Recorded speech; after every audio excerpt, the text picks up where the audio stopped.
ஒரு வேலையை செய்யணும்னு சொன்னேன், அது புத்தியால செய்யணுமா இதயத்தால செய்யணும்.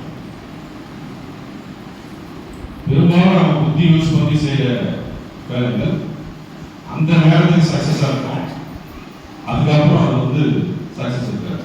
ஒரு சின்ன ஸ்டோரி. ஒரு குரு என்ன பண்றாரு, அவருடைய இருப்பிடத்தை தியானம் பண்றாரு. அவர் சீடர்கள்லாம் இருக்காங்க. அந்த வீட்டில் அவர் ஒரு பூனையை வளர்க்கிறார். ஒரு நாள் இவர் தியானம் பண்ணும்போது அந்த பூனை வந்து பக்கத்தில் உட்காருது. அடுத்த நாள் அவர் தியானம் பண்ணும்போது அதே போல அந்த பூனை பக்கத்தில் உட்கார்ந்து அந்த குருவை உரசிக்கிட்டே இருக்கு. ஏன்னா செல்லமா ஆகிட்டு. இதே போல 2-3 நாள் ஆகிட்டே இருக்கும்போது அந்த பூனை ரொம்ப தொலை போயிட்டே இருக்கு. ஆனா இவர் அந்த பூனையை அவாய்ட் பண்ண முடியல. அதனால ஒரு நாள் என்ன பண்றாரு, அந்த பூனையை ஃபர்ஸ்ட் பிடிச்சி கட்டி போடுறாரு. அப்புறம் இவர் தியானத்துக்கு அமர்றாரு. சீடர்கள் எல்லாம் தியானத்துக்கு இருக்காரு. அதுக்கு அடுத்த நாள் எல்லாமே என்ன பண்றாரு, இவர் முதலே எச்சரிக்கையா வந்தவொடனே அந்த பூனையை பிடிச்சி கட்டிட்டு அதுக்கப்புறம் அவர் தியானத்துக்கு வர்றாரு. இப்படியே காலங்கள் போயிட்டே இருக்குது. குறிப்பிட்ட காலத்துக்கு அப்புறம் அது குரு மறைஞ்சிடுறாரு. அவர் மறைஞ்சதுக்கு அப்புறமா அவருடைய சீடர்கள் வந்து அந்த ஒரு சிலர் அந்த பொறுப்பு எடுத்துட்டு செய்யறாங்க. அப்ப அந்த தலைமை சீடர் பொறுப்பெடுத்து செய்யறாரு இல்லையா, அவர் வரும்போது செஞ்ச முதல் வேலை, தியானம் பண்ணணும்னா ஒரு பூனையை பிடிச்சி கம்பளத்துல ஃபர்ஸ்ட் கட்டணும். ஏன்னா அவர் தான் பார்த்துட்டு வரல. குருவோட வேலை ஃபர்ஸ்ட் எடுத்து பூனையை பிடிச்சி கட்டிடுவாரு. அப்புறம் தியானம். அப்ப தியானம் பண்ணணும் அப்படின்னு சொன்னா முதல்ல என்ன பண்ணணும், ஒரு பூனையை பிடிச்சி கட்டிடணும். அப்புறம் தான் தியானம் பண்ணணும். அதை ஃபாலோ பண்றவங்க எல்லாம் பூனையை தேடி போக ஆரம்பிச்சாங்க. பூனையை பிடிச்சி கட்டிட்டு தான் தியானம் பண்ணணும். இதுதான் நம்ம புத்தியாக செய்யக்கூடிய வேலை, இதயத்தால செய்யக்கூடிய வேலை. ஒரு அம்மா தன்னுடைய குழந்தைக்கு சோறு போடுறாங்க, ஊட்டி விடுறாங்க. அது எந்த வகையான வேலை சொல்லுங்க? எல்லாருமே அக்செப்ட் பண்ணி. இந்த வேலைக்கும் அந்த வேலைக்கும் ஒரு வித்தியாசம் இல்லை. இதயத்தால் செய்யக்கூடிய வேலைக்கும் எந்த விதமான எதிர்பார்ப்பும் இல்லாம இதயபூர்வமா செய்யக்கூடிய வேலை. சரி, இப்போ இதயத்தையும் புத்தியையும் பேலன்ஸ் பண்ணி செய்யக்கூடிய வேலை, அதுதான் இருக்கிறதே சக்சஸான வேலை, காலத்துக்கு நிற்கிறவர். நம்முடைய ராமாயணத்துல ராமர் சீதையை பிரிகிறாரு. அவர் ஏற்பட்டவர் ஆஞ்சநேயர். ஆஞ்சநேயர்கிட்ட இதயமும் இருந்தது, பக்தி, ராமன்ற பக்தி. அதே சமயத்துல புத்தியோட திறமை,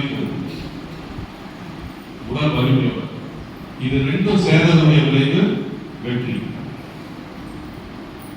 புத்தி கொஞ்சம் மேல இருந்து கீழே இறங்கணும், இதயம் கீழே இருந்து கொஞ்சம் மேல போகணும். இதயமும் புத்தியும் சேர்ந்து செய்யற வேலை என்னைக்குமே கிடைக்கும். நம்ம புத்தியோடு செய்யற வேலை அந்த நேரத்தில் சக்சஸா இருந்தாலும் நிறைய கதைகள் படிக்கும். புத்திமான் பலவான் ஆவான் தான் படிக்கும். அந்த நேரத்துக்கு மட்டும்தான் அது சக்சஸ். காலத்தால் எழுது நிறைய ஸ்டோரிஸ்லாம் நம்ம பார்த்துருக்கோம். அரசர்கள் வந்து எத்தனை வென்று விட்டார்கள், இவ்வளோ இடம் வென்றாங்க அப்படின்லாம் பார்த்துருக்கோம். அது எல்லாமே வந்து ஒரு குறிப்பிட்ட காலத்தில் ஹிட்லரோட ஸ்டோரி எடுத்தால் ஹிட்லரும் அழிப்பாங்க. அதுக்கப்புறம் அந்த ஸ்டோரி பார்த்துட்டு இருக்கோம். பட் அது இதயமும் புத்தியும் சேர்ந்து செஞ்ச செயல் 1945 நம்முடைய பாபுஜி மகாராஜ் அவர்களால் ஆரம்பிக்கப்பட்ட விஷயம். இன்னைக்கு 2024 கடந்து நிற்கிறது. இதை தொடர்ந்தும் இன்னும் கடந்து நிற்கிறோம். இந்த உலகம் பூராவும் வருங்காலத்தில் செயல்பார்க்கக்கூடிய குட்டியை கொண்டு வரும். இது ஸ்பிரிச்சுவலா பார்க்கும். சயின்டிபிக்கா பார்த்தாலும் இந்த இதயம் புத்தி பேலன்ஸ் பண்ணி செஞ்ச செயல் சக்சஸ். நம்முடைய அணுவிஞ்ஞானி அப்துல் கலாம் எடுத்துக்கிறோம். இது வரைக்கும் ஒரு சிறந்த அறிவியல் உலகத்தில் சுற்றி பாருங்க. அனைத்து நாடுகளிலும் அவங்களுடைய பார்வையையும் மந்த பூமி பூமிக்கு அடியில் ஒரு சிறந்த சோதனையை நடத்தி உலக அளவில் பெயர் பெறும். அந்த திறமை மட்டுமே இருந்திருந்தா மிஷன் ஃபெயிலியர். யாருக்கும் எந்த விதமான பாதிப்பும் வரக்கூடாது, அதே சமயத்துல வெற்றியும் பெறணும் அப்படின்ற மாதிரி புத்தியும் இதயமும் பேலன்ஸ் பண்ணி செஞ்ச செயல் வெற்றி. அவர் ஒரு குடியரசுத் தலைவர் அளவுக்கு உயர்ந்தவர். இதே போலதான் ஒவ்வொரு செயலும் எடுத்துக்கிட்டோம்னா இந்த இதயமும் புத்தியும் பேலன்ஸ் பண்ணி செய்யற செயல் சக்சஸ் ஆகும். நம்முடைய இந்த மிஷன் அண்ட் மிஷன் அப்படின்னு பார்க்கும்போது ஒரு கல்லூரியில ஒரு மாணவன் பயிர்வான்னு சொல்லுவாங்க. அவன் கல்வி கற்கிறது போறது வர்றது மிஷன்.